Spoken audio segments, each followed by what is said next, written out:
Gandhinagar collector કચેરીએ કોંગ્રેસના કાર્યકર્તાઓ દ્વારા વિરોધ પ્રદર્શન કરાયું। વોર્ડ નંબર 2ના વિવિધ પ્રશ્નોને લઈને કલેક્ટરને રજૂઆત કરવામાં આવી।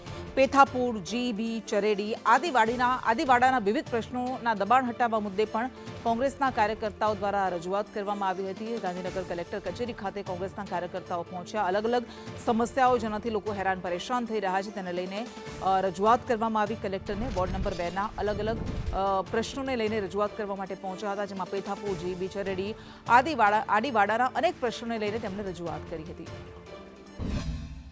સેક્ટર 30ના પાછળ વોર્ડ નંબર 2માં જે રહેતા વસાહતીઓ જે છેલ્લા 60 વર્ષથી ત્યાં રહે છે તેમને અચાનક જ નોટિસ ફાળવવામાં આવી। એ નોટિસમાં ત્યાં જઈને અધિકારીઓએ કોઈ એમના જોડે રેકોર્ડ વગર ત્યાં એમને પૂછીને નોટિસ આપી છે। એટલે એમના રેકોર્ડ વગર ત્યાં નોટિસ આપીને કે આ ગરીબો બિચારા એકદમ 7 દિવસમાં ક્યાં જશે। તો અમારી સરકારના એક જ માંગ છે કે 7 દિવસ કરતાં એમને આ વરસાદનું જે માહોલ છે ચોમાસું, તો એમને એક વૈકલ્પિક ધોરણે એમને અત્યારે ત્યાં રહેવા દેવા જોઈએ, કાં તો એમને વૈકલ્પિક સ્થળ આપવું જોઈએ।